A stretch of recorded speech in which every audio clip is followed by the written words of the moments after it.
This is Pod Planet, and I'm Clive Desmond.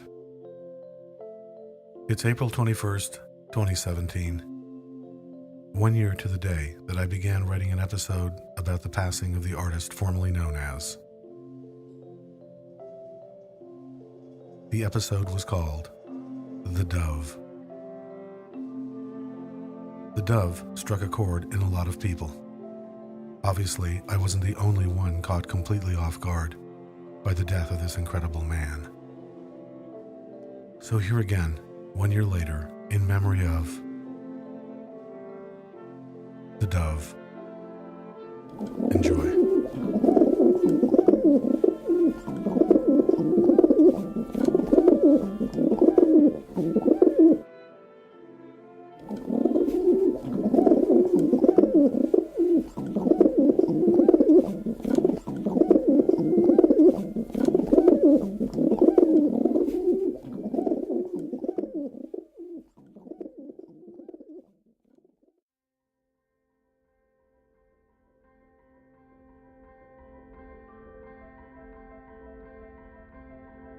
You're listening to podplanet.org, where the stories are between 83 to 100% true. And now Podplanet presents The Dove. Let us begin.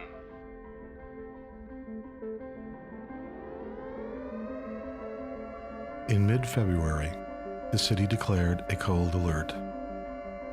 During a cold alert, shelters are open for the less fortunate. Shoppers raid grocery stores for candles, bottled water, and cans of tuna or baked beans. But not me, no sir. I didn't care about the cold alert.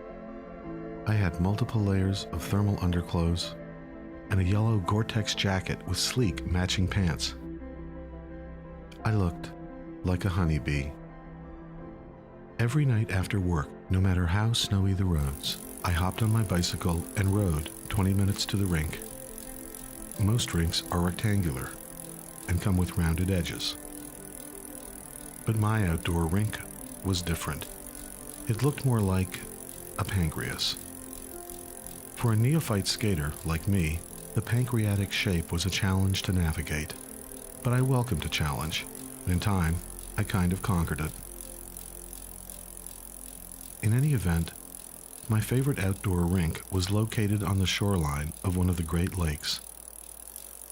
Great Lake on the south, city to the north.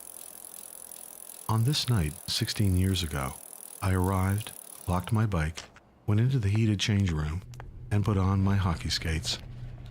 Then I headed outside.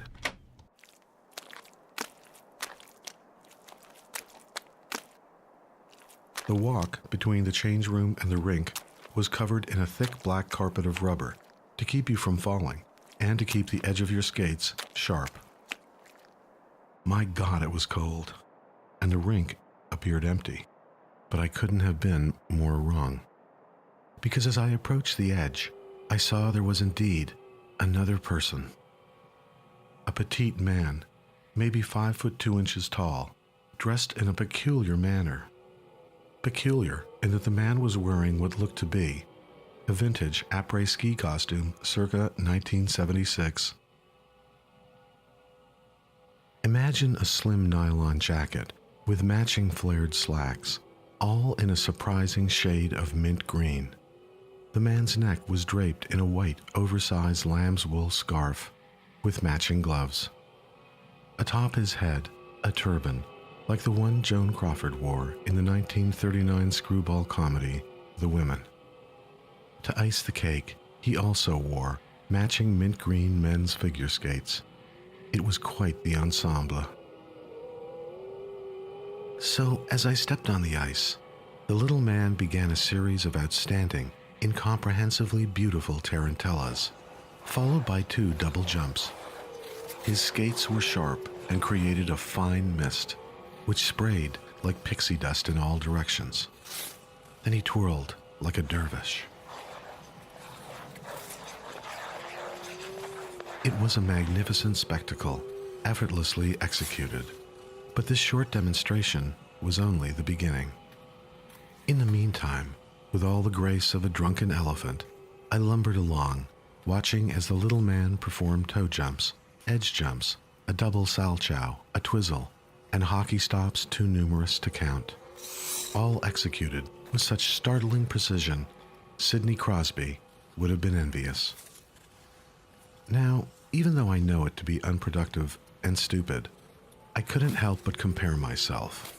It's just the way the male mind sometimes works, always turning everything into some kind of ludicrous competition.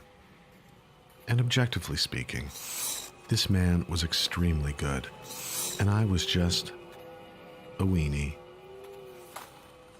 Still, looking like a newborn calf, I maundered around the rink, trying to maintain what small degree of dignity I could.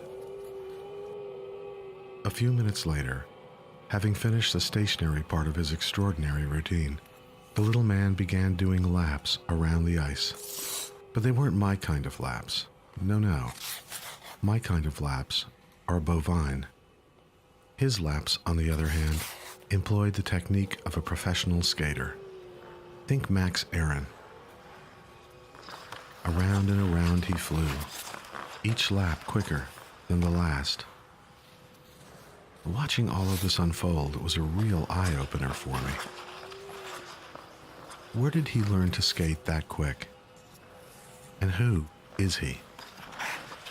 After a few more rounds, the tiny skater slowed down to match my oafish gait.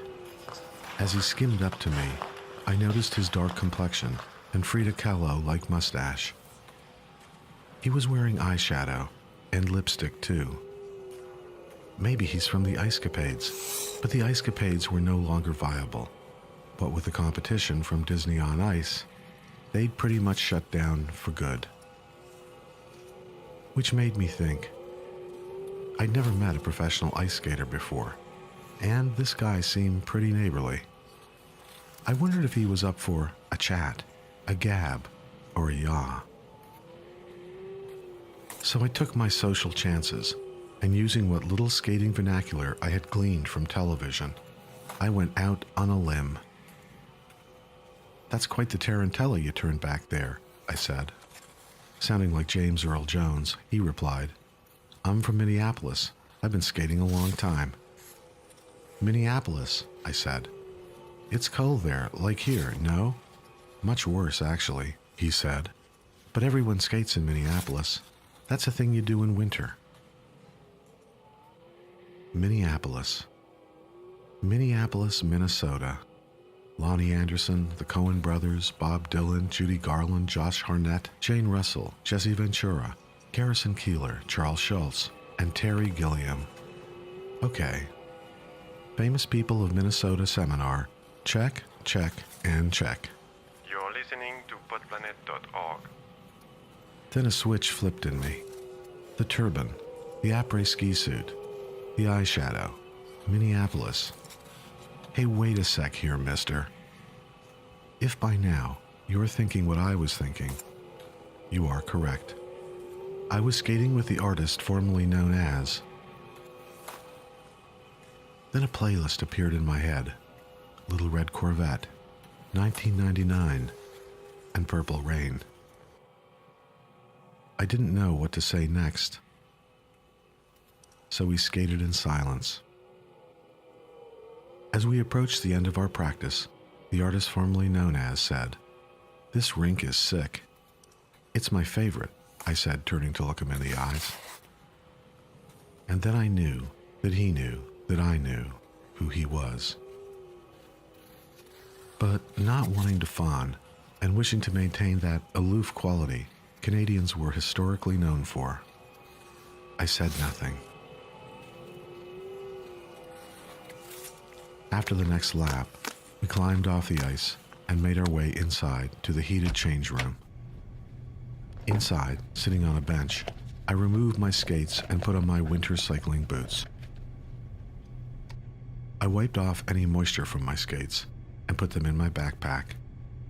At the exit door, I waved goodbye and bid my friend good night. He returned my gesture without fanfare or aplomb and simply said, "Nice to meet you. Good night."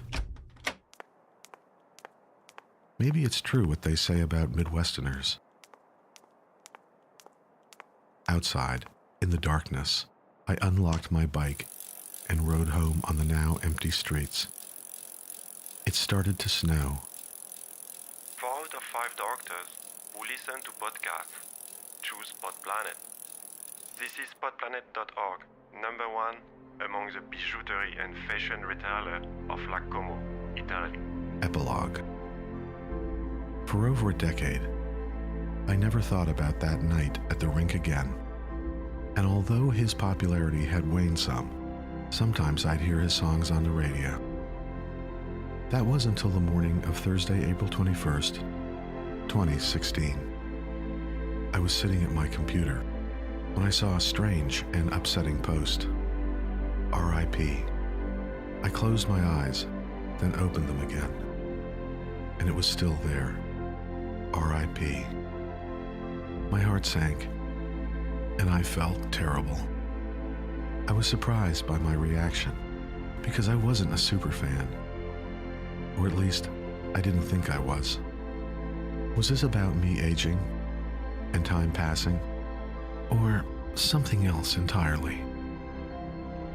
That night, I thought to myself, maybe he had some kind of uncanny power.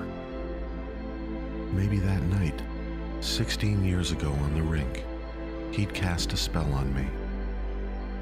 A spell that I wouldn't really know about until today. So maybe this is how the doves feel.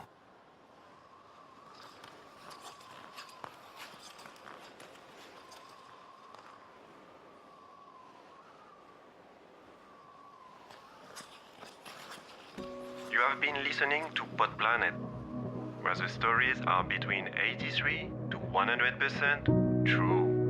PodPlanet is written and produced by Peter McHugh and Clive Desmond. The PodPlanet theme was composed by Jonathan Goldsmith. Creative consultant Monique Kelly.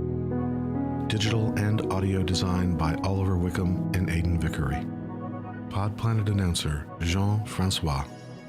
Additional and highly deserved credits are listed on podplanet.org. If you haven't subscribed to PodPlanet yet, subscribe now. Go to our webpage, podplanet.org. PodPlanet is one word. And click follow on whatever podcatcher you're using. You'll find PodPlanet on iTunes, Stitcher, TuneIn, SoundCloud, Google Play, and YouTube.